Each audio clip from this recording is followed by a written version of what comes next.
Ahora sí, perdón. Buenas tardes a Ok, todos. Ahí estamos. bien. Nada, digo, habíamos visto distintos supuestos abarcativos de las infinitas posibilidades que pueden surgir entre personas que deriven en un conflicto. Y es el Estado el encargado de determinar a quién asiste el derecho, es decir, quién tiene razón frente a un conflicto. El Estado eso lo hace a través de magistrados, de funcionarios que se llaman jueces, y habíamos visto que por una cuestión de especialidad en la materia, su trabajo se reparte en lo que se llaman fueros. Habíamos visto que en la provincia existen 5 fueros, los repasamos: el laboral, el de familia, el civil y comercial, el penal y el contencioso administrativo. Dentro de cada fuero hay por lo menos 2 instancias, es decir, una primera instancia que está integrada por los jueces que se llaman de grado o de primera instancia, que son los que resuelven el conflicto, y sus decisiones son revisadas o pueden ser revisadas por un órgano de alzada que son las cámaras departamentales, integradas por distinta cantidad de salas, y cada sala tiene 3 jueces. Es decir, eso nos garantiza a los ciudadanos que la decisión de un juez unipersonal puede ser revisada por otros 3 jueces. Es decir, la mayoría de esos 3 jueces va a decidir la suerte final de la resolución del conflicto.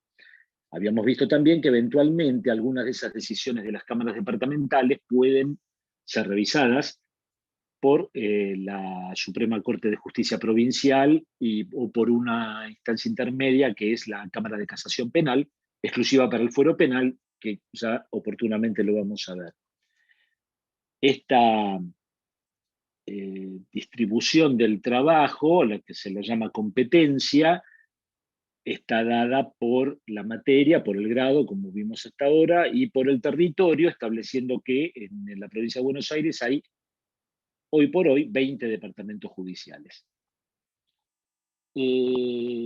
Estamos entonces ante cualquier supuesto en el cual una persona física o jurídica, una sociedad o una persona física, como cualquiera de nosotros, tenemos intención de hacer valer un derecho, de preguntarle al juez o pedirle al juez que nos dé la razón, o preguntarle al juez quién tiene razón frente a determinado conflicto.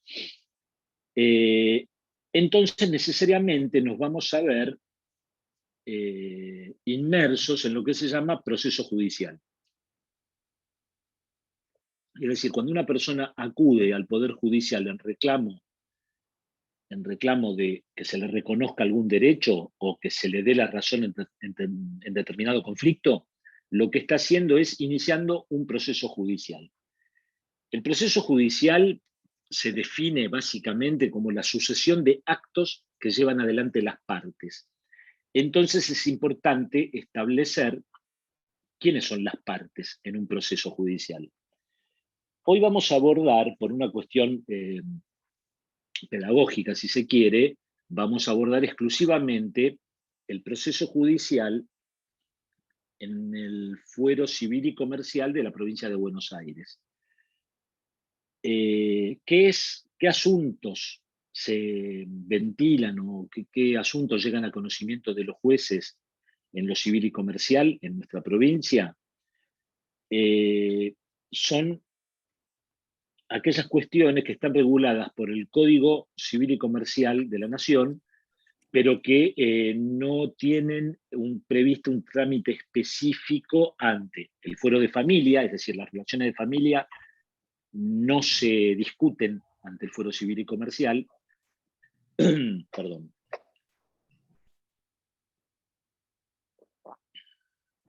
Y prácticamente nada más.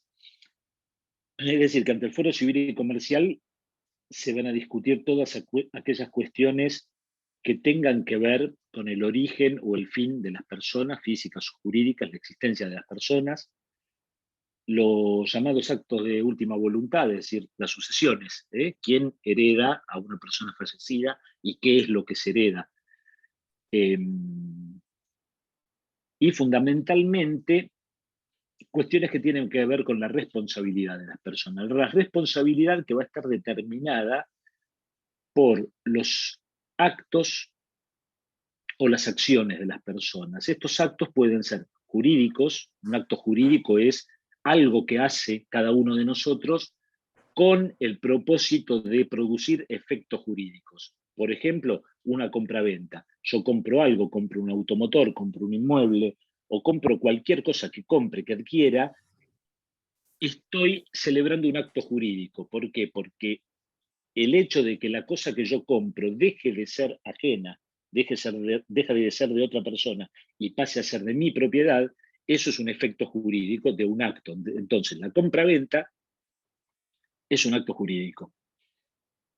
Hay acciones de las personas que no son actos jurídicos o hay meros hechos jurídicos.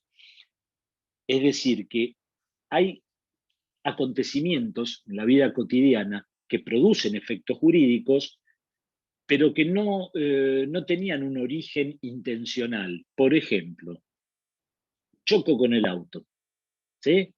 Produzco un daño en otro automotor. Es decir, chocamos en una esquina y por culpa mía, porque violé un semáforo, por ejemplo, le destrozo el automóvil a otra persona.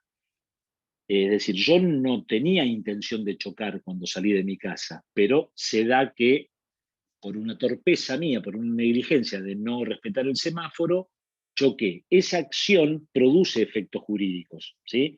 Porque yo soy el responsable, o voy a terminar siendo el responsable por los daños ocasionados. Es decir, ¿quién le paga el arreglo del auto a ese señor con el cual yo choqué? Se lo tengo que pagar yo. Es obligatorio en nuestro país circular en un vehículo automotor cubierto por un seguro, es decir, que va a pagar mi compañía de seguros, pero en primera instancia el responsable de ese hecho he sido yo. Entonces yo tengo que pagar. Si contraté un seguro, mucho mejor, paga mi compañía. Es decir, estoy abordándolo así que parece medio complicado, pero lo más importante me parece es entender que nosotros hacemos cosas todos los días, a veces a propósito, con intención de generar un efecto jurídico, y muchas veces hacemos cosas o nos pasan cosas, un granizo, nos pasan cosas que producen efectos jurídicos aún en contra de nuestra propia voluntad. Establecer quiénes son los responsables o quién es en última instancia el que va a tener que pagar los daños causados por un acontecimiento fortuito de la naturaleza, todo ese tipo de cosas están contempladas en el Código Civil y Comercial de la Nación. Y las discusiones entre particulares emergentes de esas relaciones jurídicas que establece el Código van a ser discutidas frente a los jueces del fuero en lo civil y comercial. Hecha esta introducción un poco torpe para mi gusto, les cuento que el proceso judicial en lo civil y comercial en nuestra provincia, entendido proceso como conjunto o serie de actos que van a llevar adelante las partes, este proceso está regulado por un decreto ley cuyo número es el 7425. 7425 del año 1968. Es una ley, vamos a ver, vamos a aclarar esto, es un decreto ley, es decir, es una normativa, un conjunto de normas integradas en un decreto que oportunamente lo dictó el Poder Ejecutivo de la provincia en 1968, es decir, que en el marco de un gobierno de facto, no democrático. Nuestro país tuvo gran cantidad, vasta experiencia en interrupciones de la vida democrática, y cuando ha ocurrido esto, el que estaba ejerciendo el Ejecutivo en ese momento, sea el gobernador en la provincia o el presidente de la nación de facto, han tenido que legislar eventualmente con las legislaturas provinciales o el Congreso Nacional suspendido en sus funciones, porque los gobiernos de facto han hecho eso, no era posible sancionar leyes en el sentido estricto de la palabra ley, ¿no? Que es la norma dictada por los representantes del pueblo, bajo un procedimiento previamente establecido. En concreto, en 1968, el gobernador de la provincia de Buenos Aires, que no me acuerdo quién fue, un militar, promulgó este decreto que establece las pautas o los pasos a llevar a cabo en lo que se llama procedimiento judicial en lo civil y comercial. Llevó el número, este decreto 7425 del 68, y como todas las normas así provisionales, entre comillas, todas las normas de facto, cuando después de la vuelta al funcionamiento de los organismos democráticos, en concreto cuando hubo elecciones y hubo una legislatura provincial legitimada por el sufragio, es decir, senadores y diputados elegidos por la gente en el voto democrático, eventualmente estos decretos se aprueban, se corroboran, se confirman, se convalidan por la legislatura democrática, como pasó con el decreto 7425 del 68, adquirió forma de ley a partir de que fue convalidado por la legislatura provincial. Por eso se lo llama a esto decreto ley.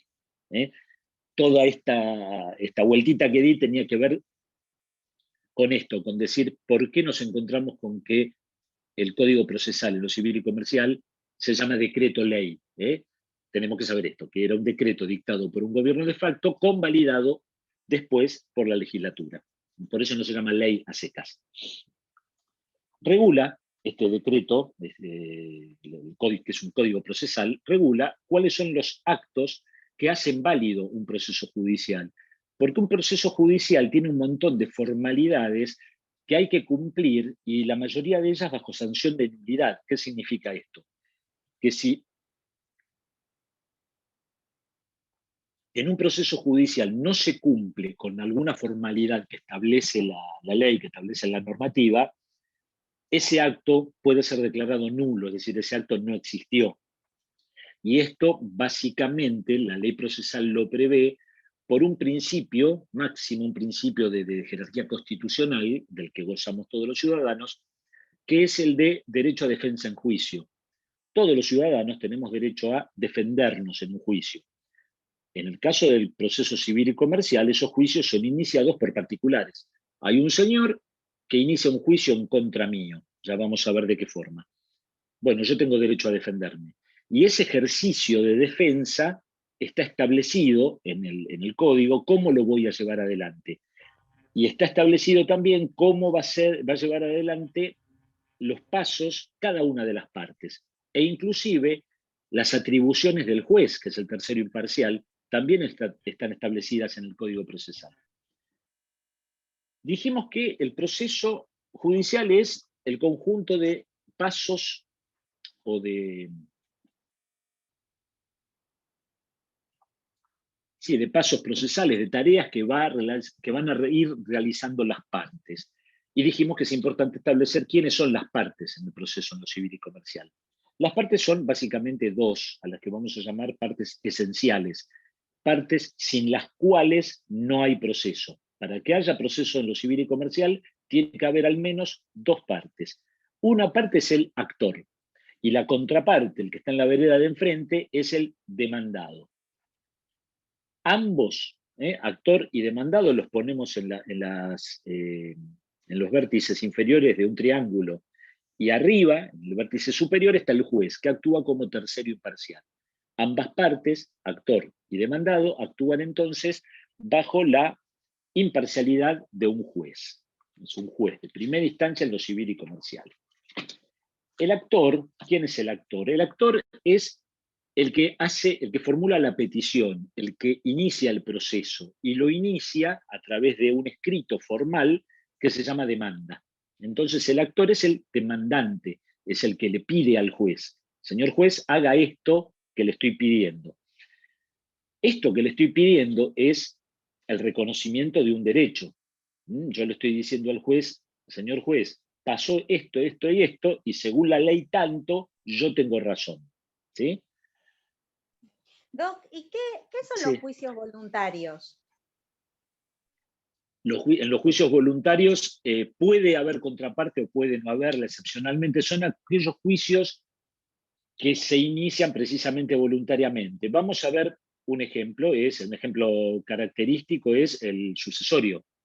Fallece mi papá y yo voluntariamente inicio el juicio sucesorio, inicio un proceso para que, conforme a la ley, el juez diga quién es el sucesor, el heredero de mi padre, y de qué cosas soy heredero, qué es lo que heredo. Ese es un procedimiento voluntario. Otro es el divorcio. El divorcio puede ser contradictorio, yo me quiero divorciar y demando a mi cónyuge por divorcio, o los dos nos ponemos de acuerdo antes de ir a tribunales y conjuntamente iniciamos un proceso voluntario que se llama divorcio Vincular. divorcio de común acuerdo, o vincular. Divorcio vincular de común Acuerdo. acuerdo, ¿no, Marcelo? Claro. Bien. Esto es muy importante la pregunta que hizo la compañera, porque obviamente que nos posiciona en el razonamiento del derecho, no en otra cosa. O sea, se llama voluntario porque así decidieron llamarle. No es que es una cuestión que es otro tipo de juicio, es lo mismo.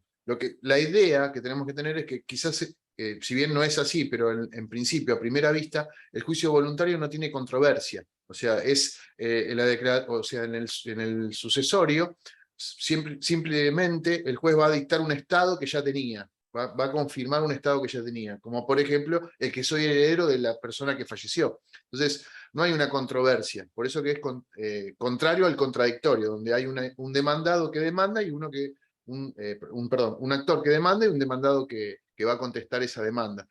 Hay un conflicto de intereses. En principio, ¿no? Si bien es cierto que siempre se dice, nosotros los abogados decimos que a la familia se la conoce en la sucesión y a la mujer en el divorcio, ¿no? Pero la realidad es que no debería haber una controversia ahí, sino que simplemente es la calidad de heredero, esa no está controvertida. Lo mismo pasa con el divorcio de común acuerdo. Si yo me pongo de acuerdo previamente, solo lo que pido al juez es que simplemente me dé el estado que ya tengo. O sea, no estoy más con esa persona, estoy divorciado, pero falta que la ley así lo imponga. Últimamente ha habido, me voy a meter en un tema medio complejo, Pepe, pero yo quiero que ya los colegas médicos lo conozcan. Últimamente ha habido un problema que los abogados empezamos a pelearnos con los escribanos sobre la situación de que el escribano está arrogándose la potestad para poder hacer este tipo de declaraciones voluntarias, ¿no? Como por ejemplo es la declaratoria de herederos. O sea, el escribano dice que no hace falta que un juez lo diga, sino que simplemente con que ellos hagan los trámites, presenten lo que son los herederos, vean que no haya nadie pidiendo la sucesión, ellos lo pueden decretar. Bueno, los abogados en esa instancia estamos un poquito en contra, tratando de ver que esto no suceda, primero porque no saca trabajo y segundo porque entendemos que es jurisdicción del juez poder hacer esto. Entonces, ¿por qué es importante la pregunta de la compañera? Porque nos hace pensar en derecho. No es lo mismo que nosotros se nos solicite un peritaje en un juicio voluntario, no en lo civil, que se nos solicita un peritaje en un contradictorio. Si bien en todos va a haber partes, y va a haber juez, y va a haber todos, ya el desde dónde de ese juicio ya cambia, es distinto. Por eso que es importante que razonemos en derecho, entendiendo de qué estamos hablando cuando estamos en el lugar. Esto es lo que decía en la primera clase, hoy lo estamos viendo en lo práctico. ¿Dónde estamos parados? Bueno, va a depender de qué tipo de juicio, de qué tipo de lugar estemos teniendo dentro de los fueros, ¿no? Y acá estamos, fíjense, hablando de un proceso civil y comercial y de un proceso civil exclusivamente voluntario donde no hay unas partes en controversia. Pepe. Sí, de acuerdo. Bueno, me parece que quedó, ¿no? Voluntario es como dijo Marcelo, como apuntó, es el nombre que se le pone, lo que no quiere decir que un proceso contradictorio no sea voluntario, porque Claro. el actor inicia voluntariamente el proceso, no es contra su voluntad. Sí es un poco contra la voluntad del demandado, porque el demandado se encuentra con que lo están demandando, le están haciendo un juicio y capaz que él no tenía ganas de participar en un juicio. Pero bueno, en concreto hay juicios, como bien apuntó la compañera, voluntarios y otros que se llaman contradictorios. Quedémonos con la idea de que en el voluntario alguien inicia un proceso sin intención de que haya contraparte, no está demandando a nadie en particular. Después vamos a ver algún ejemplo, una vez que manejemos un poquito más la terminología del proceso. vamos a quedarnos con el contradictorio, en donde hay un actor y un demandado. El actor es el que inicia el proceso con un escrito, decíamos, formal, que tiene requisitos que la propia ley, el Código Procesal establece. Hoy por hoy, asimilemos el concepto de escrito a documento electrónico. Hoy ya no, la decisión de la Corte y de la Corte Suprema de la Nación y de los organismos inferiores de todo el país han establecido que no existe más el expediente en formato papel, sino que es todo digital. Lo que no quita que le sigamos llamando escrito, porque son escritos o presentaciones. La contraparte del actor o demandante es el demandado, es la persona a la cual el actor le está pidiendo que se la condene. En un accidente de tránsito, yo, actor, le pido al juez, le pido que condene a la otra parte, al que me chocó, a que me pague los daños causados por el accidente. Por este tema de dos principios, defensa en juicio e igualdad ante la ley, que es un principio que nos rige, de carácter constitucional, por estos dos principios de igualdad ante la ley y defensa en juicio, se establece que hay una igualdad de armas, se dice. Ambas partes, actor y demandado, tienen los mismos derechos y las mismas obligaciones en el proceso frente al juez. Este proceso, en lo civil y comercial en la provincia, tiene dos características fundamentales. Dos.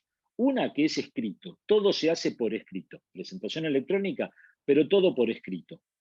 Inclusive aquellos actos que son orales, por ejemplo, una audiencia testimonial, cuando se cita una persona y se le hacen preguntas, esas preguntas se escriben y las respuestas de la persona también se escriben.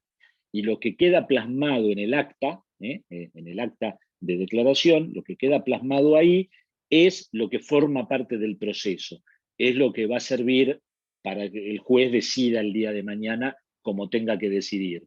Es decir, aquellas cosas que decimos en el proceso, pero que no quedan escritas en el marco del expediente, no existen, ¿sí? Es un proceso escrito. Y avanza a impulso de parte. ¿Qué significa esto? Que si las partes, el actor o el demandado, no le piden al juez que haga algo, el juez no está obligado a hacer nada. El proceso avanza, se desarrolla a impulso de parte. Un proceso en lo civil y comercial básicamente tiene 3, 4 momentos que son mojones en el proceso. Hay determinados actos procesales que son esenciales, que van a tener que aparecer, van a tener que ocurrir para que el proceso se complete. Uno es la demanda, es la presentación de la demanda. La presentación de la demanda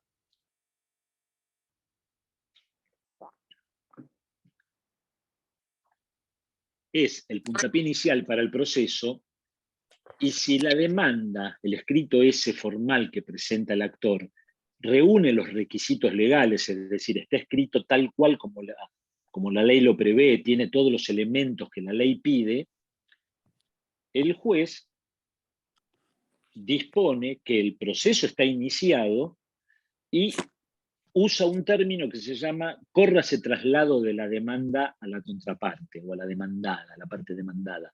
Correr traslado significa avísenle. Correr traslado es eso. Avísenle que tiene un juicio en su contra. Por este principio de igualdad de la ley y de defensa en juicio, si a una persona la demandan en un proceso judicial, tiene derecho a saberlo. Y tiene derecho a saber concretamente qué es lo que se le demanda. ¿Por qué? ¿Qué me reclaman? Porque dicen que hice qué cosa. Ahí aparecen distintas posibilidades. Cualquiera de nosotros podemos recibir una demanda y puede ocurrir que haya habido un error. Puede ser que haya habido una persona homónima a nosotros, y el abogado del actor se equivocó y nos corre traslado nos corren traslado de una demanda que no es para nosotros, porque cada uno de nosotros sabemos si formamos parte o no de una sociedad comercial, si tenemos tal o cual automotor, si somos dueños de un colectivo, un velero, una aeronave, qué sé yo, cualquier cosa de la vida cotidiana que nos pueda llevar a tener responsabilidad por algún hecho, mal que mal todos lo sabemos. Todos sabemos si tuvimos un accidente, si atropellamos a alguien o no pasó nada. Uno recibe la demanda, es decir, el actor presenta la demanda. Si la demanda cumple con los requisitos formales, que si quieren después los vemos, pero es muy de abogado eso, ¿no? Pero tengan idea de que la demanda requiere ciertas formalidades para su procedencia, para que siga el juicio. Si la demanda presenta esas formalidades, ok, el juez da por iniciado el juicio, corre traslado a la contraparte, a la demandada. Y ahí opera como un cartero el sistema de administración de justicia. El actor deja una copia de la demanda por escrito, en papel, ¿para qué? Para que el juez se la haga llegar al demandado, ¿sí? El demandado lo recibe en su casa. Está previsto cuáles son las formalidades también. ¿Qué pasa si el cartero, entre comillas, del Poder Judicial, que se llama oficial notificador, que es una persona, en última instancia? ¿Qué pasa si esa persona, el oficial notificador, toca el timbre y no lo atiende nadie? La ley prevé qué tiene que hacer, cuántas veces tiene que ir y cómo puede hacer para dar por notificado al demandado de la existencia de esa demanda. Está en el imaginario colectivo el que está mirando por la ventana y no abriéndole el oficial notificador, ¿no? Eso, ¿no? Lo tenemos y es habitual. Por eso que el procedimiento de alguna manera está en esto del desarrollo del proceso, está bien claro qué es lo que pasa y qué es lo que pasa si uno en la otra parte conoce que vive ahí y se da cuenta que no quiere atender al cartero, qué es lo que puede hacer. Eso también está dentro de lo que es la ley penal. La ley procesal. Está todo previsto. Es posible que ustedes hayan escuchado alguna vez que cuando yo me mando una macana, para evitar o para dilatar el juicio, voy y le saco el numeral al frente de mi casa, ¿vieron? El indicador de la dirección. Puede dilatar un poco, puede que no, según cómo esté solicitado el traslado de la demanda. Hay tantas variables como posibilidades de cosas que ocurran en la vida real. Es decir, la ley es amplia en ese sentido y es lo suficientemente sabia como para prevenir todas estas cuestiones que pueden darse. Vamos al mundo ideal en donde hay un actor que presenta la demanda y el demandado que recibe esa demanda. A partir de que cualquiera de nosotros recibimos una demanda, es decir, tomamos conocimiento que alguien nos está haciendo un juicio civil y comercial, se abren varias alternativas. Una es contestar la demanda, que es lo que la ley exige que se haga. Y la contestación de demanda también es un escrito formal que requiere de patrocinio letrado de abogado, como la demanda, en fin, ahí hay una serie de cuestiones legales que cumplimentar y que todo a nosotros, a las personas les cuesta plata. Ya el hecho de ir y consultar a un abogado, como, mira, me llegó esta demanda, eso solo ya de movida sale plata. Digo, en el mundo ideal en donde el demandado recibe la demanda y la contesta, si la contestación cumple con las formalidades que la ley requiere, ocurre el segundo hito procesal, el segundo momento procesal importante, que es el que se llama traba de litis. Se traba la litis, el conflicto, cuando hay un actor y hay un demandado que contestó. ¿Se entiende? Ahí queda trabada la litis. Decía recién que puede haber otras posibilidades. Puede ser que el actor, que el demandado no conteste.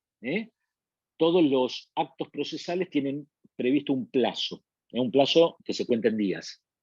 Si yo, dentro del plazo que me otorga la ley para contestar, no contesto, eso también tiene un efecto jurídico.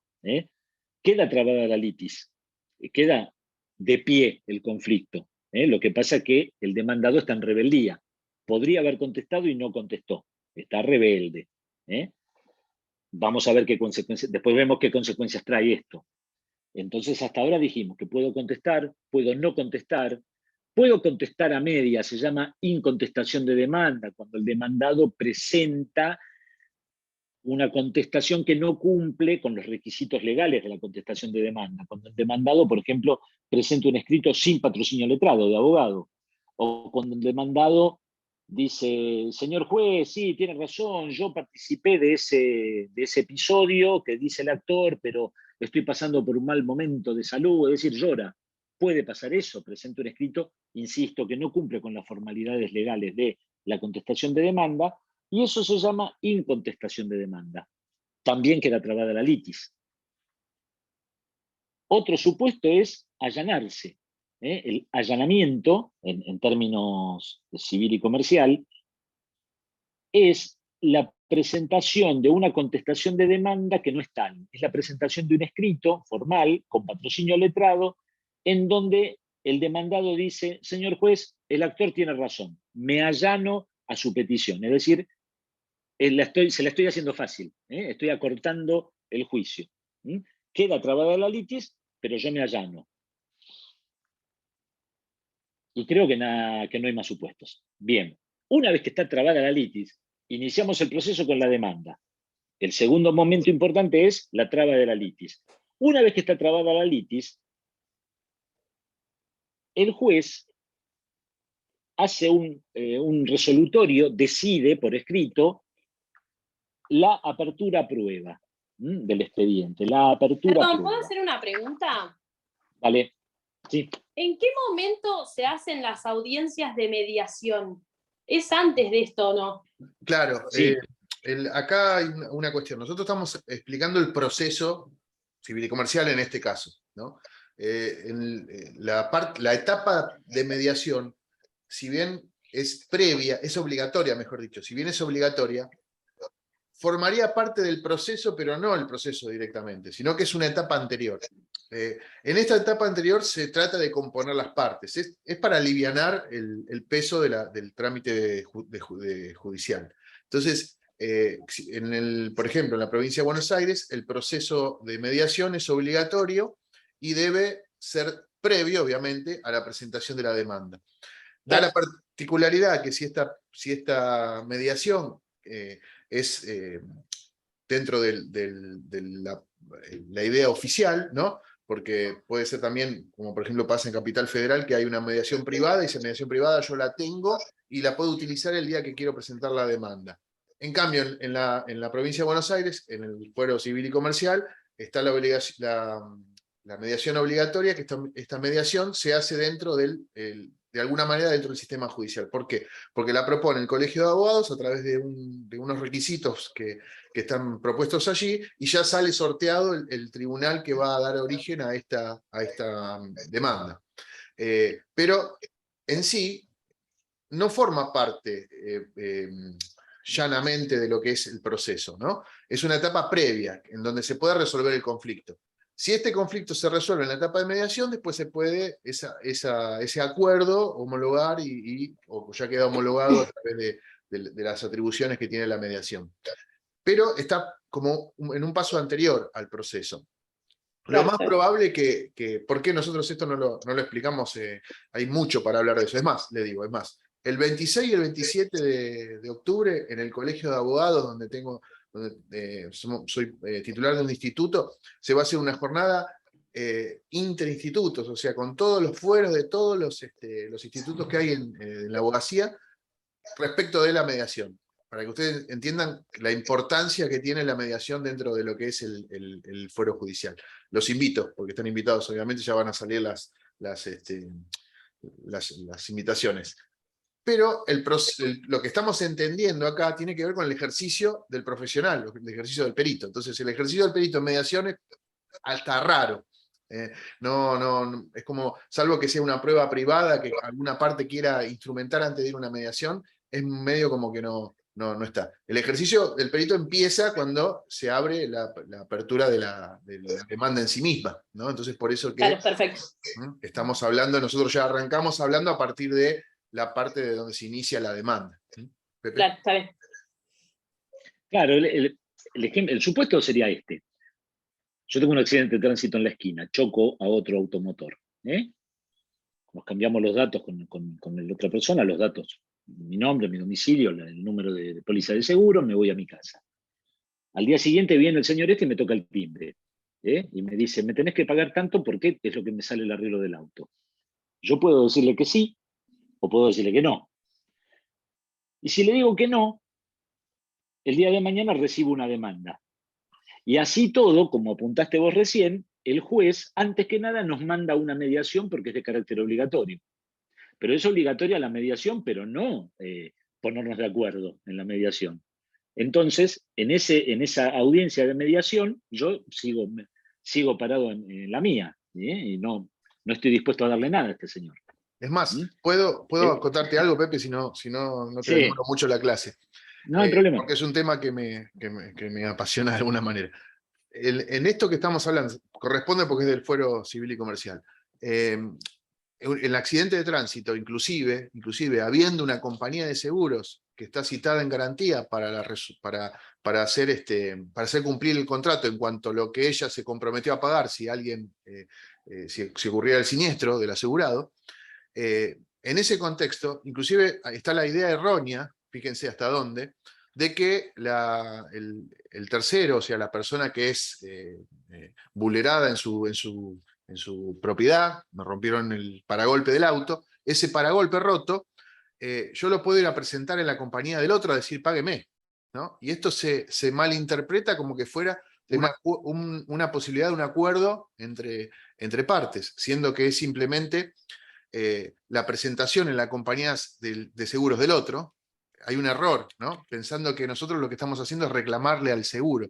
Y realmente lo que pasa es simplemente una cuestión que beneficia a la compañía de seguro para ahorrarse todo el trámite judicial, ahorrarse la mediación, el abogado de la otra parte. Entonces, le estamos facilitando a la compañía pagarnos menos. Ese sería un poco el criterio, que para muchos esto que yo digo es algo que no conocen, es novedoso. ¿Cómo?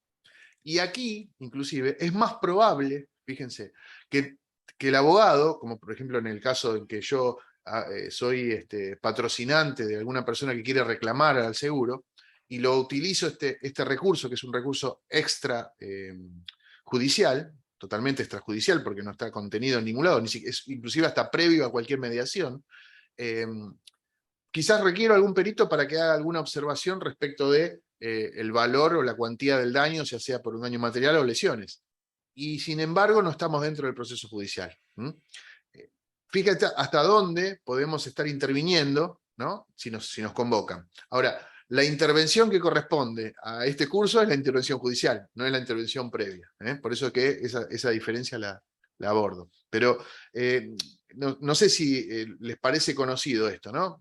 Pensar que estamos haciendo un reclamo a la otra parte cuando presentamos unos papeles que nos piden, ahora es más fácil porque se hace por mail, pero los pide la compañía de seguro y en realidad la compañía de seguro nosotros le estamos facilitando la tarea para que no vayamos a un abogado y que después se le complique un poquito más el tema de lo justo en ese ofrecimiento que nos van a dar. ¿Por qué? Porque es un reclamo que puede hacer cualquier persona. Usted le chocan el paragolpe, va a la compañía de seguro del que los chocó, si no tiene todo riesgo, ¿no? Va al del que los chocó, y le presenta la documentación con la foto del paragolpe o los requisitos que le pidan, y les ofrece, bueno, mira, te ofrezco 10.000 pesos. Uno firma un acuerdo, y ese acuerdo para ustedes es legal.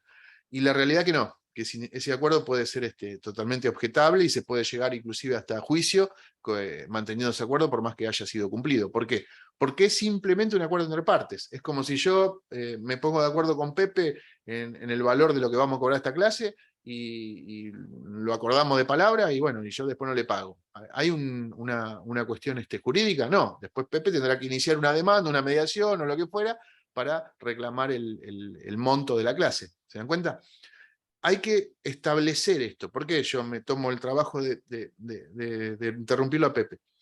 Sepamos dónde estamos parados cuando hacemos el peritaje. Sepamos dónde estamos parados. Porque no es lo mismo hacer un peritaje en una instancia extrajudicial, ejemplo, presentación ante la compañía de seguro, en una instancia prejudicial, ejemplo, mediación, en una instancia judicial, y dentro de la instancia judicial vamos a tener distintas etapas.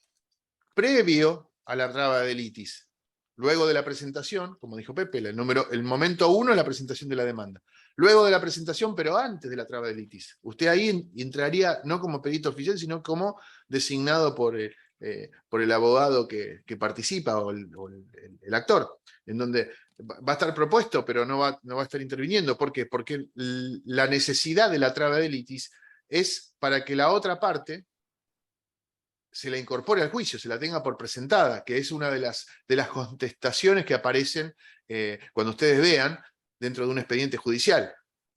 El abogado presenta la contestación y lo primero que le dice el juez es: téngase por contestado, téngase por presentado con el patrocinio letrado del doctor tal.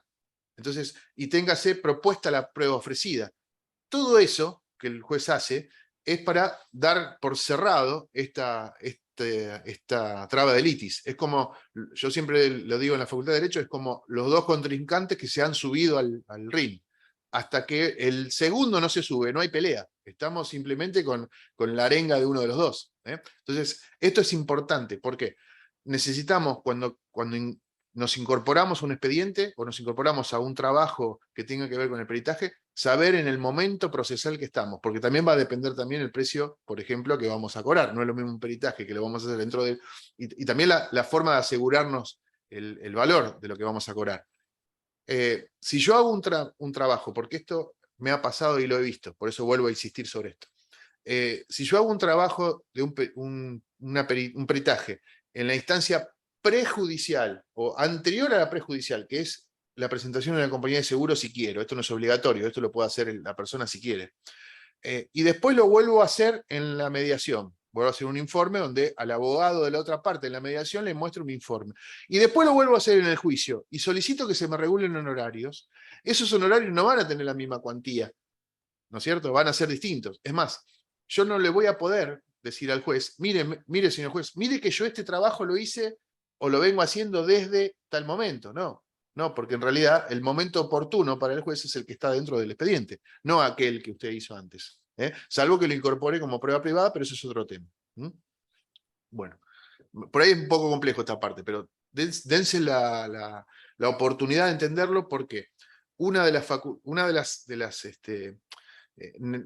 cosas necesarias que tenemos que tener en el ejercicio de la profesión, a veces no es tanto lo que tenemos que decir en el informe del peritaje, no es tanto las conclusiones a las que arrimamos de nuestro expertise, que son válidas obviamente, sino también entender qué estamos haciendo y entender qué es lo que nos están pidiendo y por qué. Que eso es lo que estamos tratando con este curso, de que ustedes empiecen a analizar, no es solamente, porque el curso lo van a aprobar, como lo digo siempre, lo van a aprobar y listo, y se van. Y van a estar habilitados. El requisito de este curso es para que ustedes, es un simple requisito, es un trámite más.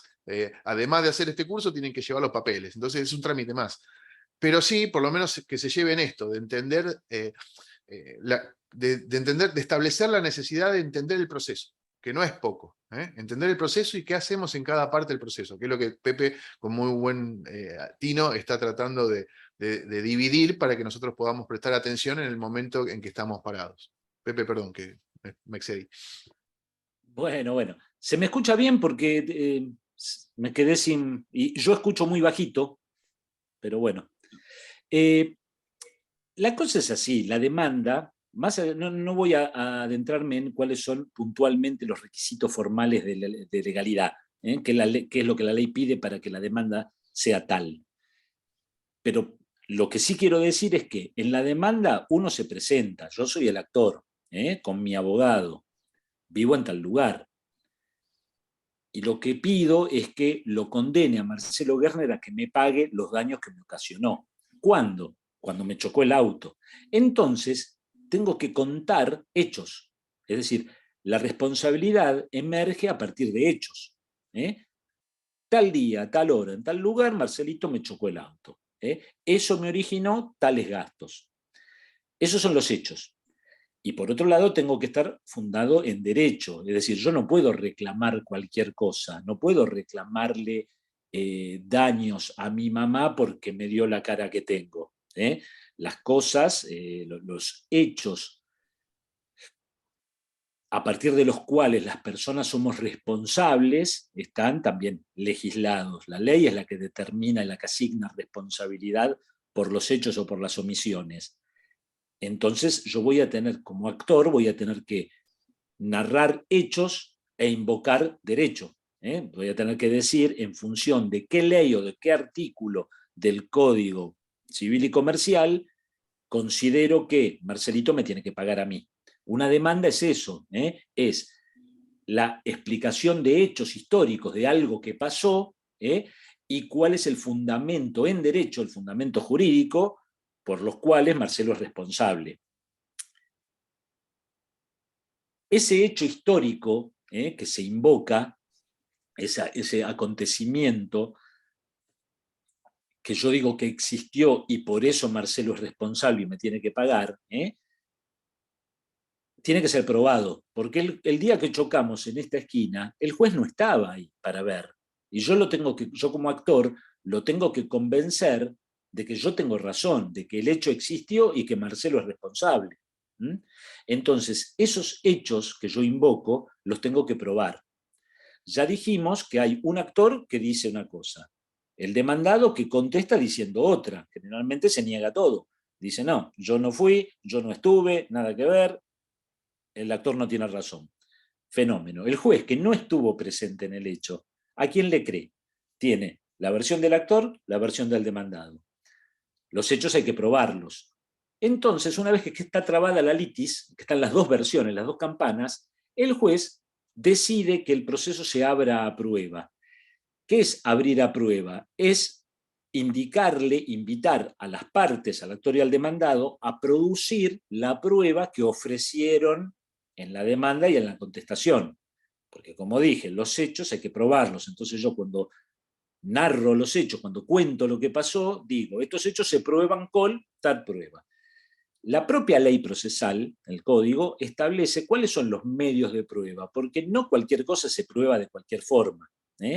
Y en materia civil y comercial, los hechos se prueban a partir de las 5 fuentes o medios de prueba legales que la ley prevé. La primer modo de prueba que la ley prevé, la ley procesal prevé como válida, es la llamada prueba confesional. La prueba confesional es la dada en forma oral por la contraparte. Entonces, yo, actor, pido que se cite a confesional a Marcelo para que deponga en función de una lista de posiciones, se llaman, que yo mismo elaboro. Las respuestas, las posiciones son como preguntas o postulados, y las respuestas que va a dar la contraparte en su confesión, pero no es la confesión en el sentido de que él asume lo que hizo, no es la confesión religiosa, católica, no. La absolución de posiciones es la prueba confesional, y la contraparte absuelve posiciones por sí o por no. Entonces el actor o la contraparte, el que propone la prueba confesional, elabora un pliego de posiciones, que es una lista de postulados, que el deponente va a tener que contestar por sí o por no. No es que va a explayarse ni va a decir mucho más que eso. Va a decir sí o sí no a lo que yo postulo. ¿Se entiende? Esa es la prueba confesional. Distinta a la prueba testimonial. La prueba testimonial es declarada por las personas, por los sujetos, por las personas físicas, personas con nombre y apellido, personas como nosotros, bajo juramento de decir verdad. Mentir en una declaración testimonial está penado por la ley, es un delito. Entonces también me dirán, ¿y cómo sabemos? Bueno, eso es otra historia, ya oportunamente lo vamos a ver.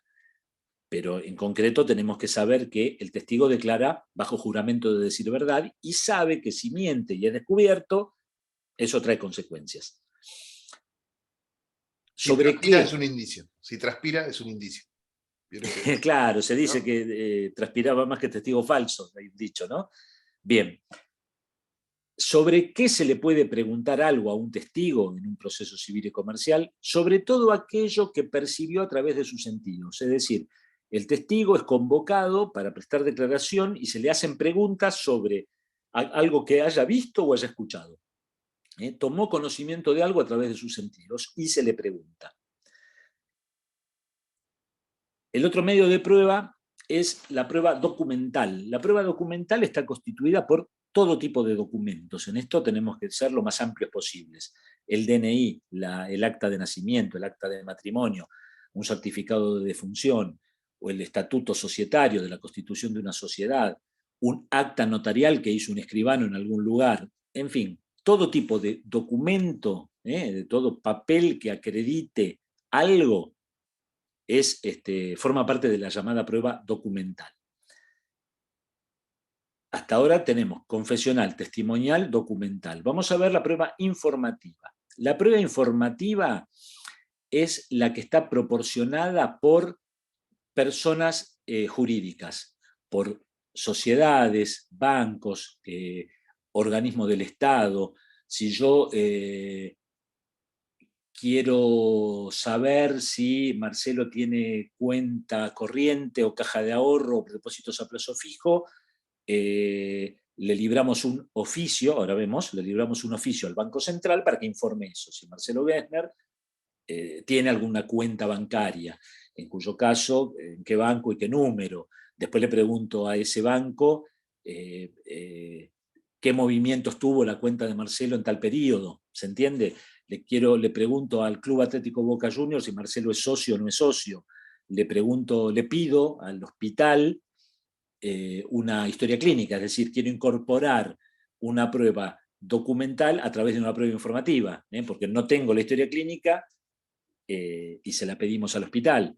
En fin, todo aquello que no sea una persona de carne y hueso, todo aquello que sea una entidad o un organismo del Estado, la municipalidad, cualquier organismo, va a responder a las preguntas que se le hagan por oficio. Un oficio es un escrito que en el marco de un proceso civil y comercial lo elabora el abogado de la parte, el juzgado lo firma, digamos, le mete un sello. Ahora con la era digital hay otro procedimiento, pero bueno, el oficio es un escrito, es una carta enviada por un abogado con la autorización de un juez. Entonces, quien recibe esa carta, el organismo, la entidad o la sociedad que es destinatario de ese oficio, sabe por ley que está obligada a contestarlo en un plazo determinado, y si no lo hiciere también hay sanciones para eso, que en su momento los podemos llegar a ver. Esa es la prueba informativa, es decir, es como una testimonial pero para personas jurídicas, por decirlo de algún modo. Finalmente, la que más les interesa a ustedes es la prueba pericial. La prueba pericial es, discúlpenme, yo tengo un machetito acá. La prueba pericial es la emanada por personas que tienen conocimientos especiales. Cuando la necesidad de probar algún hecho o alguna situación o alguna circunstancia excede los conocimientos del juez, se acude al perito. El perito es un auxiliar de la justicia que viene a suplir la falencia en el conocimiento que tiene el juez.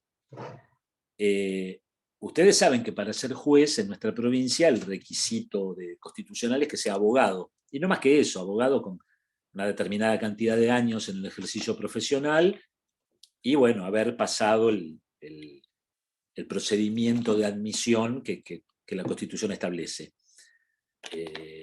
Y no está mal que sea así, no se le puede exigir a un juez que además de abogado sea médico, doctor en física, ingeniero, en fin, ¿no? Es imposible. Pero puede ocurrir que un conflicto de intereses, un juicio que se celebre ante el conocimiento de un juez, tenga que ver con cuestiones de física cuántica, con cuestiones de accidentología, con cuestiones de medicina. Es muy habitual, es una cosa prácticamente de todos los días. Entonces el juez acude al conocimiento especial que tienen los peritos. Yo tengo anotado acá cuáles son los artículos del Código Procesal, en el Código de Procedimiento en lo Civil y Comercial de la provincia, tengo anotado cuáles son los artículos. No tiene sentido que vayan a consultarlo ni que sepan de memoria el número de artículo. Yo se los digo igual si quieren tomar nota. El código establece que el perito es aquel que tiene, cuando la materia a probar requiere de conocimientos especiales, se acude a un perito, y esto está previsto en el artículo 457 del código. ¿Cómo acredita la idoneidad un perito? ¿Cómo demuestra? ¿Cómo supone el juez que un perito sabe de lo que se le está preguntando? Si es una actividad, el artículo 462 establece que si es una actividad reglamentada, como lo es la medicina, por ejemplo, con la presentación del título profesional ya está. Ya está más o menos, porque además de ser médicos, ustedes, digo, en su mayoría son médicos, si hay algún otro profesional, perdónenme, pero también debe ser una actividad colegiada, como lo es la psicología, ¿no? La kinesiología. Digo que para ser perito, además del título profesional, la ley le pide haber aprobado este curso. La resolución de la Corte le pide haber aprobado este curso. Con lo cual parece ser que la idoneidad está cada vez más exigida, ¿no, Marcelo? Cada vez le estamos pidiendo más cosas a todo el mundo. Entonces, ustedes presentan el título, presentan la aprobación de este curso, la Corte elabora un listado en donde figura el nombre y el apellido de ustedes. La designación, ¿cómo es que ustedes, siendo peritos inscriptos en la nómina de la Suprema Corte, finalmente van a actuar como perito en un expediente, en lo civil y comercial? ¿Cómo saben? ¿Y por qué cada uno de ustedes es elegido? La designación del perito tiene dos caminos, es decir, cada uno de ustedes puede ser designado como perito en un expediente, en lo civil y comercial, a pedido de la parte o de oficio. El hecho, es decir, ustedes tienen que estar inscriptos en la nómina para actuar como peritos, sean de parte o sean de oficio. Van a actuar como peritos de parte cuando tengan el acuerdo con algún abogado que consiga trabajo, digamos, que consiga clientes para representar en juicio, y ahí les van a acudir a su servicio profesional. Pero lo más habitual que ocurre es que el juez de oficio designa a un perito. De oficio es que oficiosamente lo hace el juez porque la ley lo obliga a hacerlo. Entonces, el juez acude a la nómina de la Suprema Corte y va a ir al primero de todos ustedes y lo designa como perito. A partir de ese momento en que el juez elige a uno de ustedes como perito, esto es, lo designa perito en ese expediente, ustedes se notifican de eso, ahora vemos, y tienen 3 días para aceptar el cargo. ¿Cómo se van a notificar? Ustedes para ser peritos van a tener que inscribirse, y el día que se inscriban van a constituir un domicilio. Antes de la pandemia, Pepe, el espera, concepto de domicilio constituido era mucho más complicado que ahora. ¿Marcelo? Claro. La doctora Barisic quiere una pregunta, ¿verdad? Correcto, perdón, levanté y me quedé a la espera porque digo, a veces es difícil interrumpir el hilo. No, mi pregunta es, ¿por qué si nosotros tenemos que tener este curso de perito para, digamos, para formar parte de esa nómina, yo sin serlo ya me han llamado varias veces? Estoy en una lista en la cual no me anoté, y digamos, me han llamado en otras oportunidades. ¿Pero para la provincia de Buenos Aires? ¿O ¿En para la capital? provincia de Buenos Aires? ¿En la provincia de Buenos Aires? No, acá. Bueno. Buenos Sí, Aires. de hecho, me han convocado una vez de parte y 2 veces por lo menos de oficio, que bueno, que yo me excusé, o no sé cómo, hice un escrito excusándome, planteando, bueno, este tema de que no tenía los conocimientos adecuados, pero no sé por qué, digamos, tengo entendido como que el colegio de médicos, tal vez antes, pasaba la lista de... En un momento el todos colegio de los médicos, médicos y... claro. Lo que pasa es que hay como este curso lo están haciendo ustedes y tenemos todos los años muchísimos colegas, no solamente médicos, sino de todas las profesiones, porque si hay una cosa que hay en el Poder Judicial es escasez, ¿no? Escasez de recursos y también escasez de peritos, de profesionales, ¿no? También hay escasez, y perdón que estoy grabando, si después te lo va a escuchar alguien, hay escasez de profesionalidad, que es otra cosa, pero sobre todo de profesionales peritos. Yo celebro que sean cada vez más los que estén en este curso, tanto porque me conviene en lo económico, sino por el tema de que también en la profesión se hace cuesta arriba. Y a veces no tenemos los abogados el recurso para ir a un perito, para tener un consultor, y solicitamos esta prueba pericial, solicitando un perito de tal o cual especialidad. Claro, y a veces no lo hay, y a veces nos contestan directamente, no habiendo tal perito en la nómina, ¿qué hacemos? Así, tal cual, y a veces no nos sirve tener un perito de otra especialidad, como nos ha pasado, ¿no? Si yo necesito un psiquiatra, y en el departamento judicial no lo hay, no lo puedo reemplazar con un psicólogo, con un médico clínico. Entonces, es muy complejo. Muchas veces entonces se hace el recurso de pedir esa falencia al Colegio de Médicos, y el Colegio de Médicos otorga una nómina con los matriculados. Yo creo que no sé cuánto tiempo hace de estas designaciones, yo creo que hace ya un tiempo que se está haciendo a través sí o sí de la nómina, porque está bien, yo estoy habituado a Loma de Zamora, y en Loma de Zamora lo que tiene de bueno es que hay de todo, ¿no? De todo digo, no solamente como profesionales, hay de todo, pero en otros juzgados que me ha tocado participar, hay esto de, mire doctor, mire que no hay. Entonces, bueno, si no hay, veré de qué manera yo puedo reemplazar esa prueba, y muchas veces la hago con una presentación de una prueba privada, que la verdad que, bueno, es costosa a veces, y a veces también no es que la prueba privada carece de objetividad, ¿no? Porque a veces se malinterpreta esto, pero a los efectos de una resolución judicial es mucho mejor una prueba oficial, por más que quizás inclusive hasta un perito oficial podría también estar parcializado, ¿no? Por su ideología, por un montón de cuestiones que nos pasa a los argentinos que tenemos. Pero aún así, esta prueba de oficio es mucho más más fuerte. Pero yo creo que es por eso, Doc, no tanto por una cuestión de... Lo que sí, bueno... Mi preocupación es si era legal o no, digamos. Si a vos, acá hay una cuestión que te reemplaza, está bien la pregunta, hay una cuestión que a vos reemplaza tu imposibilidad, que es la designación judicial. Distinto que no estés preparado, ¿no? Porque si vos, vos sos, no sé, médica... no sé, ¿cómo es? Pediatra, y te piden un psiquiatra, bueno, vos vas a decir que sos una cosa y que no tenés los conocimientos para abarcar. Ahora, si no hay en el departamento judicial un psiquiatra, y piden un psiquiatra, y vos sos psiquiatra y podés hacer la pericia, la designación te va a llegar por cédula, eso te llegó por cédula, no te llegó porque, bueno, esa designación por cédula vos te autoriza de alguna manera, porque el juez puede dirigir, el juez tiene la facultad de dirigir el proceso. Entonces, esa dirección va a hacer que, o sea, si lo pide un juez, lo haces. Si lo pide un juez, por más que uno estés en la nómina, debes hacerlo o excusarte, ¿no? Que también es parte de lo que vamos a ver en el futuro con el doctor Blanco. Bien, gracias. Pepe, no sé si tenés contexto. Bueno, está bien. Digo, el cuentito es que existe un actor, hay un demandado, se trabó la litis, se produce la prueba. Ya vimos los medios de prueba colección y cómo intervienen ustedes como peritos. El juez los designa.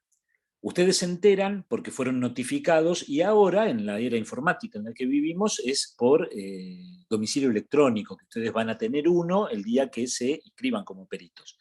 Domicilio electrónico, que es como una casilla de mail específica para el trámite judicial. Entonces allí van a recibir la notificación. Usted ha sido designada perito en autos caratulados, porque es el vicio que se tiene en la jerga, en el expediente, caratulado, es decir, el título del expediente, ¿cómo se llama?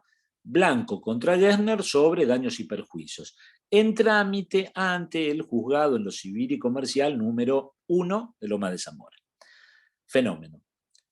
Ustedes, a partir de que se notifican, y ahora la notificación es instantánea. Al ser electrónico no es como antes, que había que ver qué día te llegó la cartita a tu casa. Ahora te llega el mail, estás notificado, porque ese domicilio electrónico es un domicilio constituido. Los domicilios básicamente son dos. El domicilio real, que es el donde vos vivís, o tenés la sede principal de residencia o negocios, el domicilio real, y el domicilio constituido. El domicilio constituido es el que las personas constituyen a efectos legales en el marco de un expediente judicial. Es el domicilio en donde vos le estás pidiendo al juez: cualquier cosa que tenga que avisarme, avísemela a este domicilio, y estás dando la garantía de que ahí te vas a enterar de que quieren notificarte. El domicilio real puede ser que yo no esté, puede ser que me fui de vacaciones, puede ser que me peleé con mi familia y me fui, puede ser que el cartero dejó la carta en el buzón y el perro la rompió toda. En fin, no es tan seguro como un domicilio constituido. Y mucho más seguro es el domicilio constituido electrónico. Entonces, ustedes se notifican y a partir de ahí tienen 3 días para aceptar el cargo. Pueden no aceptar el cargo, ya vamos a ver. Vamos a arrancar primero con la aceptación, que es lo habitual, ¿no? Si se anotan como peritos, los designan, aceptan el cargo. La aceptación del cargo es un escrito formal, es una presentación electrónica con ciertas formalidades, muy pocas.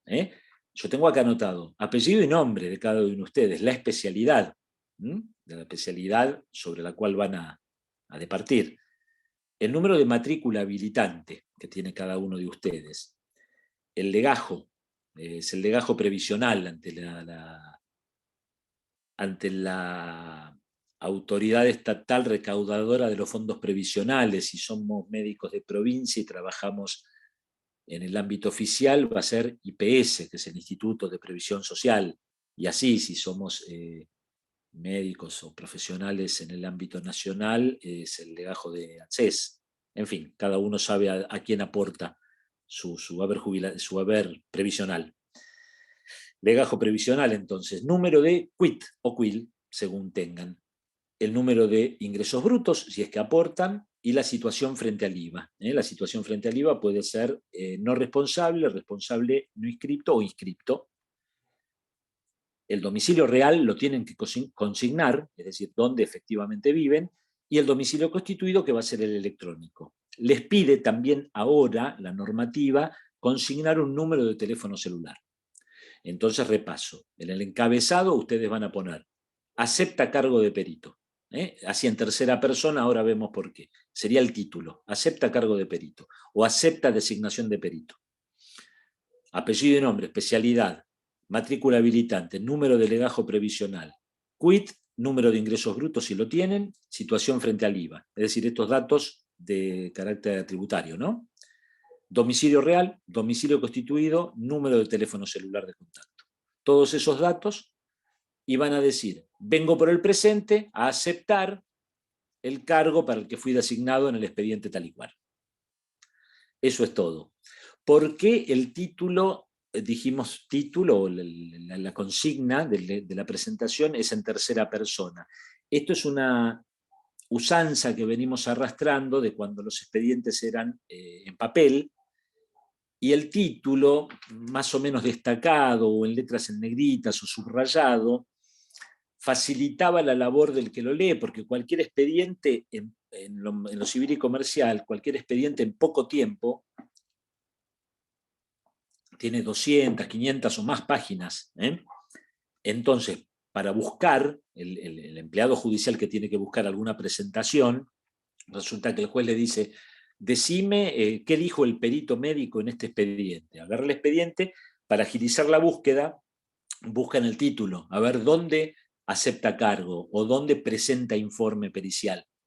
Por eso la tercera persona, es una rémora de el expediente en papel.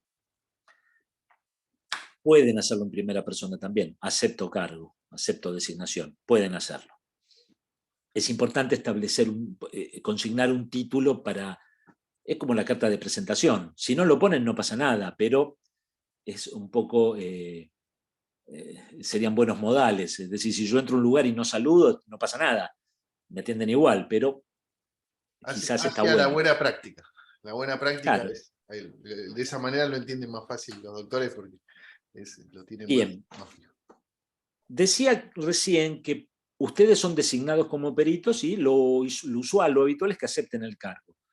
Pueden no aceptarlo y vamos a ver un primer abordaje, es un tanto complicadito esto. Una cantidad de cuestiones o de supuestos que establece la ley a partir de los cuales ustedes pueden ser sujetos de recusación o de excusación. Excusación, la excusación procede cuando cada uno de ustedes advierte que no puede actuar como perito en el marco de ese expediente. Ahora vamos a ver las causales. Es decir, imagínense, vamos a dar un ejemplo grueso, imagínense si el expediente es de un hermano de ustedes contra otra persona. Bueno, la ley prevé que no pueden. Entonces ustedes, al advertir que en ese expediente el actor es tu hermano, te excusás. ¿Qué pasa si yo, debiendo excusarme, no me excuso? Es decir, si el perito que tendría que haberse excusado no se excusa porque no quiso, se hizo el burro o no se dio cuenta. Puede pasar, ya vamos a ver. No se dio cuenta que se tendría que haber excusado. Existe la posibilidad de la recusación. La recusación parte de los mismos supuestos que la excusación, pero la hace la contraparte, la hace otro. Es decir, si en el expediente en donde la parte donde el actor es tu hermano, vos no te excusaste, la contraparte, el demandado, te puede recusar. Bien, ¿cuáles son los supuestos que la ley prevé como causas de excusación o recusación? Es decir, causas a partir de las cuales, si existen, no puedo actuar como perito en un expediente. En primer lugar, hay causas que tienen que ver con el parentesco. Y la ley establece que no puede actuar como perito quien tenga un grado de parentesco hasta el cuarto grado de consanguineidad o segundo de afinidad, con las partes o sus letrados. Cuarto grado de consanguineidad o segundo de afinidad, con las partes, cualquiera de las dos partes, o sus abogados. ¿Quiénes son los parientes de hasta el cuarto grado de consanguineidad? Son los padres, los abuelos, los tíos, los primos, los hermanos. ¿Sí? Hasta el cuarto grado son esos. Los padres son de primer grado, los abuelos son de segundo grado, los tíos son de tercer grado, los primos de cuarto grado, los hermanos son de tercer grado también. Es decir, hasta el cuarto grado, acuérdense, sí, se lo van a tener que acordar lamentablemente, pero es fácil. Padres, abuelos, tíos, hermanos y primos. No puedo ser perito entonces si alguna de las partes entra dentro de este grado de parentesco de consanguineidad, es decir, que vienen de la misma rama de sangre. Y lo mismo pasa con los de hasta segundo grado de afinidad, que son el cónyuge, primer grado, los suegros, segundo grado, y los hijos del cónyuge. Puede pasar que me caso con alguien, entablo un vínculo legal de matrimonio con una persona que ya tiene hijos. Bueno, los hijos del cónyuge son parientes por afinidad de segundo grado. El cónyuge es pariente por afinidad de primer grado, los suegros son parientes por afinidad de segundo grado. Si en el expediente mi suegra, mi suegro, mi cónyuge o algún hijo de mi cónyuge es parte o es abogado de alguna de las partes, me tengo que excusar. O soy susceptible de ser recusado. Es decir, no debo actuar como perito. ¿Se entiende? Causas que tienen que ver con el parentesco, de consanguineidad o por afinidad. Otras causas que son motivo de excusación o recusación y hacen que el perito no pueda actuar en ese expediente, tienen que ver con vínculos de carácter judicial o comercial. Si el perito designado o sus parientes, de los que hablábamos recién, o sus parientes de hasta el cuarto grado de consanguinidad o segundo de afinidad, el perito, mis abuelos, mis tíos, mis padres, mis hermanos, mis primos, mi suegra, mi cónyuge, todos estos, tienen algún interés con alguna de las partes o algún pleito similar, o con los abogados, o tenemos un pleito pendiente, una causa en trámite, un expediente en trámite con alguno de ellos, o soy deudor o acreedor, o alguno de mis parientes son deudores o acreedores de las partes o de los abogados, no puedo ser perito. ¿Está bien? Es decir, hay impedimentos para ser perito de carácter de parentesco y otros que tienen que ver con vínculos societarios, comerciales o judiciales, pleitos judiciales. ¿Hay alguna excepción? ¿Qué pasa si yo soy socio de uno? Si es una sociedad anónima, sí, porque ustedes saben que en la sociedad anónima, nadie sabe quién es dueño de una sociedad anónima, por eso es anónima. Yo compro acciones, el capital social está representado por acciones. Yo compro acciones de Shell, vamos a decir, que es una sociedad anónima grande, compro un montón de acciones, puedo ser el dueño de, no sé, el 40% de la empresa Shell en todo el mundo y nadie sabe quién soy yo.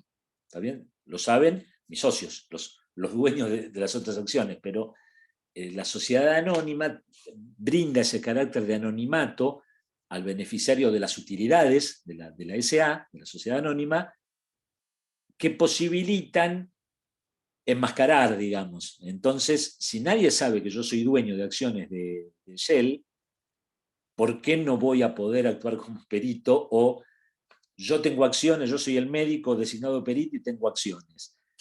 Y una de las partes también tiene acciones, no podemos saberlo. Entonces, el vínculo societario emergente de la sociedad anónima no cuenta. Lo mismo, ser acreedor, dijimos que el perito designado no puede ser acreedor o deudor de una de las partes, salvo si una de esas partes es un banco oficial. En concreto, cualquiera de ustedes tiene un crédito hipotecario con el Banco Provincia y les toca intervenir como perito en un expediente en donde el Banco Provincia es demandado o es actor, no importa que sean deudores del Banco Provincia, porque es una entidad oficial y la ley así lo contempla. La ley contempla que ustedes no pueden ser peritos, ni deudores, ni acreedores de una de las partes, salvo bancos oficiales. Otros de los supuestos que causan la excusación o la recusación del perito designado tiene que ver con antecedentes con alguna de las partes. Ya no vínculos societarios, comerciales o judiciales, sino simplemente haber recibido beneficios importantes, haber emitido dictamen u opinión antes de aceptar el cargo. Esto lo ven mucho en televisión, no sé si sigue de moda, pero hubo una época en que estaba muy de moda ventilar casos judiciales reales de cosas que están pasando, y entonces invitamos al perito para que se expida, y entonces en un programa de televisión, cualquiera de ustedes como profesionales consultados respecto a qué le parece esto y emiten un dictamen, una opinión profesional sobre lo que les parece que pasó en base a la evidencia. Si lo hicieron y después son designados, cualquiera de ustedes, vamos a suponer que es designado en la causa del atentado contra la vicepresidenta. Está bien, es un fuero federal, no tiene que ver con lo que estamos viendo hoy, pero ¿me explico? El supuesto, ustedes pueden ser consultados extrajudicialmente, y si hicieron pública de algún modo su opinión, tienen que excusarse cuando son convocados como peritos en el mismo expediente. Pepe, ¿puedo ¿Puedo agregar algo ¿sí? para que entiendan cómo funciona? Y no hay nada más lindo que los casos prácticos y cómo se da en la práctica. A mí me pasó 2 veces estar ante una situación así. Una de ellas es, hice en un momento un peritaje para una compañía de seguros en forma privada cuando ni siquiera era abogado, era solo perito liquidador de seguros. Hago ese caso. Lo presento a la compañía de seguros no sé qué hace con ese expediente, pasaron años, ¿no es cierto? Y un socio de mi estudio toma un caso donde la compañía de seguros no pagó un determinado vehículo por un rechazo.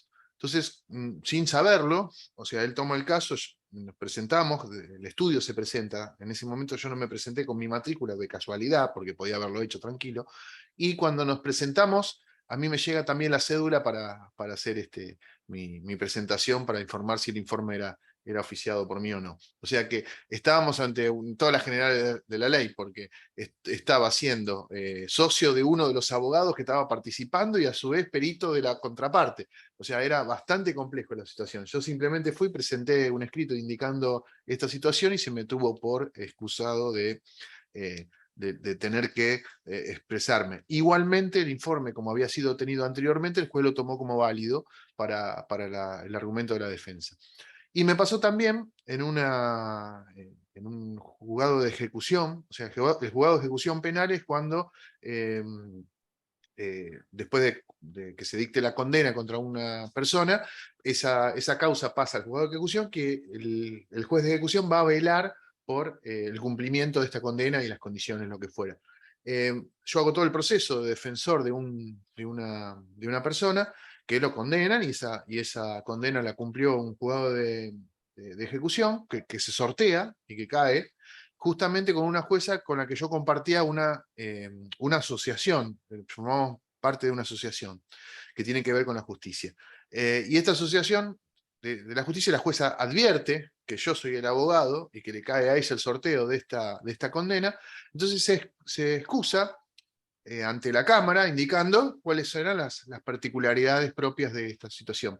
Y la Cámara le contesta que no, la excusación estaba bien planteada, pero que no le iba a dar lugar por el solo efecto de que no hacía falta, que la circunstancia que ameritaba la excusación no iba a perjudicar la objetividad que tenía la jueza en el desarrollo de su tarea. O sea que, fíjense cómo esto funciona después dentro de lo que es el proceso, ¿no? El procedimiento. Pepe. Ok, estas causas de excusación o recusación que estamos repasando están contempladas todas en el artículo 463 del Código de Procedimiento, insisto, en lo civil y comercial de la provincia de Buenos Aires. Digo porque los estamos enumerando así en una forma medio rápida y para que tengan a dónde ir a modo de cuadro sinóptico, están en el articulado, el 463 puntualmente.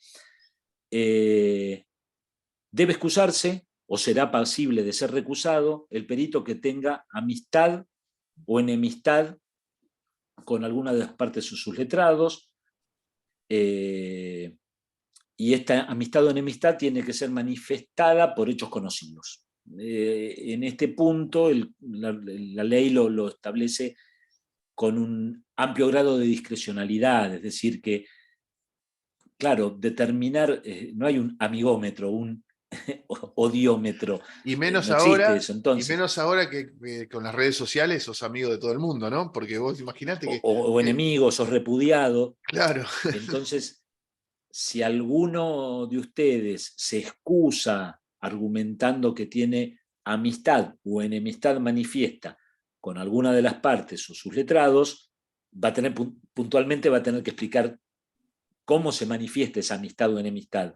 Lo mismo que si son recusados. Yo, como contraparte, recuso al perito porque digo que es amigo del actor. No basta con mencionarlo, tengo que decir, es amigo, y esto lo acredito con estas copias no sé, de chats que han mantenido, con estas fotos en donde se los ve compartiendo vacaciones con sus familias, hechos conocidos, no porque seamos gente famosa, sino que sean hechos pasibles de ser conocidos. Insisto, el artículo, péguenle una leidita, ténganlo como soporte de la memoria, es el 463 del Código. Estamos en la instancia de que ustedes fueron designados, hay una causa, hay un expediente, dos que se están peleando ante un juez, se abre a prueba y ustedes son designados como peritos. Aceptan el cargo, ya se fijaron que ninguna de las partes ni sus letrados sean ni pariente suyo, ni sea amigo, ni enemigo, ni les hizo regalos, ni son socios, ni tienen juicios, es decir, no los conocen. Aceptan el cargo. Tienen que saber que también son pasibles de remoción. Es decir, la remoción es que los echen, los rajan del expediente. Las causas de remoción están previstas en el artículo 468 del Código y son las siguientes. Renuncia sin motivo atendible. cualquiera de ustedes puede no aceptar el cargo argumentando un motivo atendible. Un motivo atendible es: estoy enfermo y tengo para tantos días de recuperación, no estoy en el país, mañana estoy viajando al exterior. Motivo atendible, ¿se entiende? Estoy asistiendo a un familiar, en fin, motivo atendible, que me imposibilita trabajar puntualmente en esta tarea pericial. Pueden aceptar el cargo y al poco tiempo renunciar a seguir ejerciendo ese cargo de perito.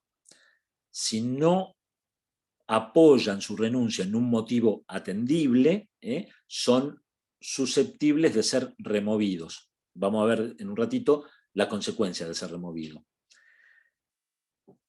Otra causa de remoción es rehusarse a dar el dictamen. El perito se expresa y cumple su tarea con el dictamen. La presentación del dictamen es el documento en donde queda plasmado su labor pericial. Están obligados a presentarlo en el término que el juez les va a otorgar. Si no lo hacen a término o directamente se niegan a presentarlo, son susceptibles de ser removidos. ¿Y qué implica ser removido? ¿Qué consecuencia acarrea que me removieron de un expediente? El reemplazo por otro perito, obviamente, porque el proceso sigue. El pago de gastos. Si mi labor pericial o si mi actuación hasta ese momento en el expediente originó algún gasto, lo voy a tener que pagar. Eventualmente, el pago de daños y perjuicios si son reclamados. Quizás, al haber yo aceptado el cargo y haber hecho algo y después no presento el dictamen o por alguna razón soy removido, eso le puede originar algún perjuicio a alguna de las partes. Entonces eso me hace pasible de ser demandado por daños y perjuicios. Y obviamente la no percepción de honorarios. No me van a regular honorarios porque fui removido. Se puede, una vez que aceptamos el cargo, resulta que no soy pariente, ni recibí regalos, ni le debo nada a nadie, no tengo juicio, acepto el cargo, no me remueven, está todo bien, pero resulta que para ejercer la labor pericial, es decir, para analizar lo que tengo que estudiar, sea una persona, sea un lugar, sea lo que fuere que tenga que analizar para sacar mis conclusiones en base científica y así elaborar el dictamen, para trabajar, quizás necesite un anticipo para gastos. El artículo 461 es el que establece que el anticipo para gastos se tiene que solicitar dentro de los 3 días de aceptar el cargo. Entonces, a mí me notifican que fue designado perito, tengo 3 días para aceptar el cargo. Y a partir de ahí tengo otros 3 días para solicitar anticipo para gastos. Puede darse que pida todo junto, acepto el cargo y solicito anticipo para gastos. ¿Por qué puedo necesitar anticipo para gastos? Tan rata soy que no tengo ni para la nafta. Puede pasar que la pericia haya que hacerla en el interior del país por alguna razón. Eso, es decir, los ejemplos que pueden aparecer, los casos para los cuales yo pueda ser convocado como perito, pueden ser tan variados que es inimaginable la cantidad de supuestos en los cuales uno puede necesitar un anticipo para gastos. Esa obviamente, es una pregunta habitual que el perito nos hace, o sea, después de que tenemos varios cursos, ¿no? Cuando empiezan a trabajar y tengo que pedir anticipo. ¿Y cuánto pido? Y la verdad que no tengo esa posibilidad de ofrecer. Va a depender específicamente y exclusivamente de la tarea que tenga que realizar para lograr ese fin que es finalmente las conclusiones del peritaje. Imagínense si ustedes tienen que establecer, qué sé yo, se les pide que se expidan como peritos médicos para establecer, lo que hay que establecer es si hubo negligencia por parte de los médicos, si hubo mala praxis médica que derivara en el fallecimiento de una persona. Y ustedes tienen quizás un informe de una autopsia, un informe de autopsia por ahí, capaz que no, y la historia clínica, y nada más que eso. Es decir, que ustedes, desde la comodidad de su propio despacho, de su consultorio o de su casa, acceden a la historia clínica, acceden a esos documentos que están en el expediente y a partir del análisis emiten su dictamen. No gastan un peso. Entonces, no se justifica un anticipo para gastos ahí. Pero como digo, si tienen que movilizarse, si tienen que gastar en insumos, eventualmente quizás tengan que hacer algún reactivo o algo, bueno, ustedes sabrán lo que valen las cosas y cuánto sería oportuno pedir. ¿Quién pone la plata? Usted pide anticipo para gasto. ¿Quién pone la plata esa? La parte que pidió la producción de la prueba, la parte que pidió que se designe perito de oficio para que emita dictamen sobre tal punto de pericia, esa parte es la que tiene que depositar. Y el importe que ustedes pidieron. es habitual también, que esto quédense tranquilos porque así sucede, es habitual que ustedes tengan el llamado de la parte que va a poner la plata, o que los estén buscando, le manden un mail o algo, porque obviamente que si yo soy la parte que estoy pidiendo tu pericia y me aparece el perito designado, mínimamente me voy a contactar, no para que haga la pericia para mi lugar, sino para facilitarle en lo que más pueda su tarea. Entonces, en esa facilitación también está el adelanto de gastos, que obviamente muchas veces se habla con la parte que va a establecer. Lo más probable es que yo le diga, bueno, mira, tengo para ofrecer tanta plata de adelanto, vos me digas que sí, haceme la factura y lo incorporen en el expediente. Porque yo después también, si soy la parte que estoy siendo el actor y que voy a obtener la sentencia a mi favor, obviamente que eso va a hacer que yo después le pueda cobrar a la otra parte todo lo que gasté dentro del expediente. Pero ustedes tienen que saber esto, tienen que saber que la parte que va a pagar el anticipo es la parte, como dijo recién el doctor Pepe, es la parte que solicita la pericia. El que solicita como prueba, vieron que vimos prueba, solicita la prueba pericial del perito, se designe perito médico de esa es la parte que va a hacer ese ofrecimiento del anticipo. Estaba el doctor Adrián que quiere hacer una consulta, ¿puede ser? Sí, gracias. Cuando me piden una pericia, me tengo que ajustar a la información que me dan. Yo no tengo posibilidad de por ahí decir, bueno, tal vez si yo hablara con la enfermera que estuvo en ese turno, digamos, uno se ajusta a historia clínica y al informe que me proveen, de ahí sale la pericia. Para contestar esa pregunta hay varias cosas que ver, porque lo vamos a aprender a medida que vayamos avanzando, pero el peritaje se va a otorgar con unos puntos de pericia. Esos puntos de pericia son los que ustedes van a tener que contestar. Si esa contestación es suficiente con lo que está en el expediente, ustedes van contestando en base a eso. Si ustedes creen, inclusive hasta se puede hacer ustedes pueden proponer, o el médico o el perito que esté participando de la gestión de esta solicitud pericial, puede proponer hacer un nuevo estudio, un nuevo examen. Entonces, eso lo va a proporcionar, lo va a decir en el momento que tiene que hacer el aporte, ¿no? Por lo tanto, depende mucho del caso puntual. Lo principal es tratar de resolverlo con lo que hay. Si no se puede resolverlo con lo que hay que expresarlo, porque si no lo expresamos, puede ser que incurra, que ya lo vimos o lo vamos a ver en una cuestión que ya lo hablamos, que tiene que ver con y no nos queremos meter mucho con la mala praxis del perito. Pero la realidad es entender esto, que hay un cuestionario de preguntas, que ese cuestionario de preguntas son los que van a contestar el perito. Si bien es cierto que a lo último hay siempre una pregunta, una afirmación que dice, y todo aquello que el perito estime corresponder, ¿no es cierto? Bueno, ustedes se pueden explayar respecto de esa conclusión que quieren desarrollar, está ajustado a un cuestionario. No está ajustado a una información que está en el expediente, está ajustado al cuestionario.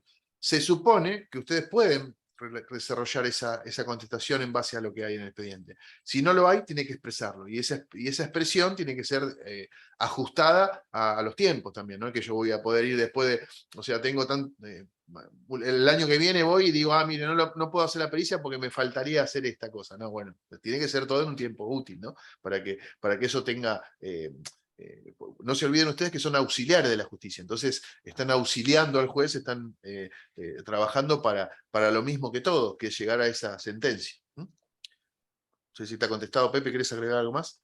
No, claro, vos siempre se te van a pedir puntos de pericia. Esos puntos de pericia, vos los vas a tener que ir respondiendo uno a uno, generalmente el último es todo otro dato de interés pericial, y ahí tenés posibilidad de reforzar algún concepto, de decir algo que considerás importante y no se te preguntó, perfecto. Si para evacuar alguna de esos puntos de pericia considerás necesario acudir a la información que no está en la historia clínica, pero vos considerás que quizás la enfermera de turno la podría brindar la información que te falta, es posible que la enfermera ya haya declarado. En ese caso vos tenés acceso a todo el expediente y vas a decir, analizando la historia clínica, puntualmente en tal parte, más lo que dijo la enfermera fulanita en su declaración testimonial, bueno, concluyo tal cosa.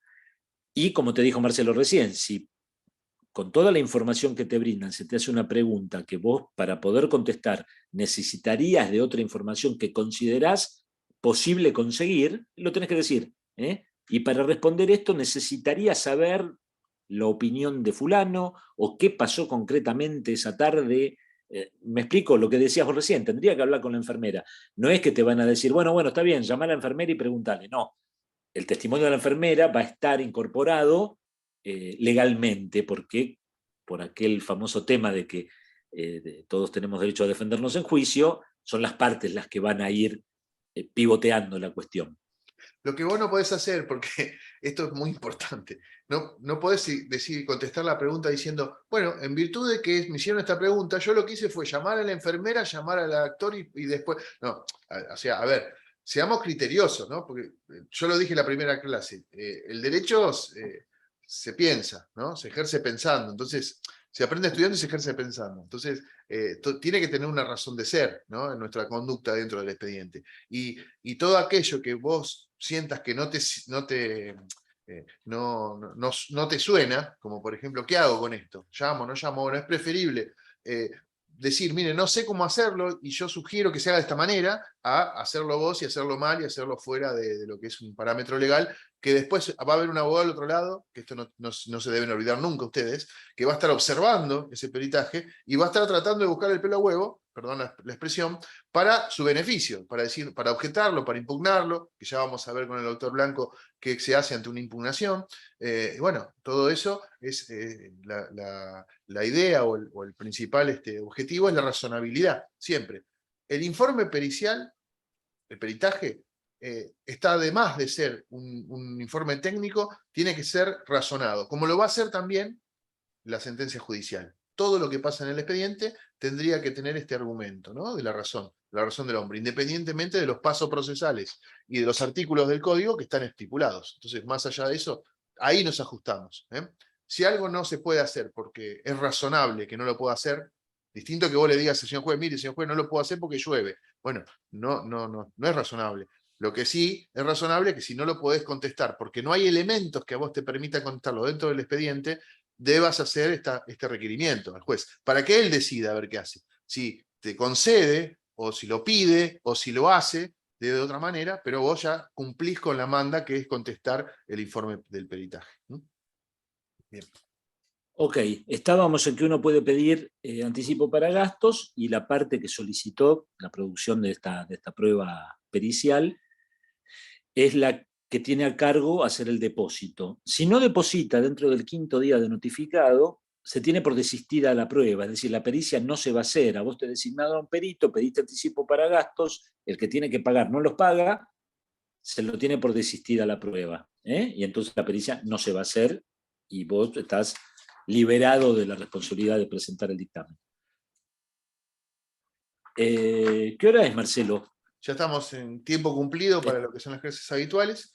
Si querés dejar para la próxima lo que sigue. Me parece que sí, porque... Sí, para no marearnos. Sí.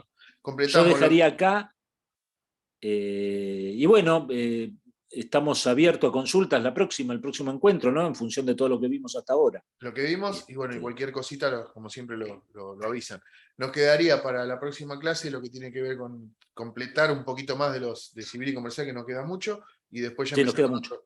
Y empezar con otro fuero. No sé si vas a... Sí, los procedimientos ante el fuero laboral o de familia o el contencioso subsidiariamente acuden a la reglamentación del civil y comercial. Es decir, que esos procedimientos los vemos brevemente, pues son fáciles. Y todo aquello que no decimos específicamente es lo que estamos viendo hoy. Por eso el de hoy es el más complejo para ver, el procedimiento civil y comercial. Y se van abriendo, como vieron, muchas aristas, causas de recusación y acusación son como 20, fácil.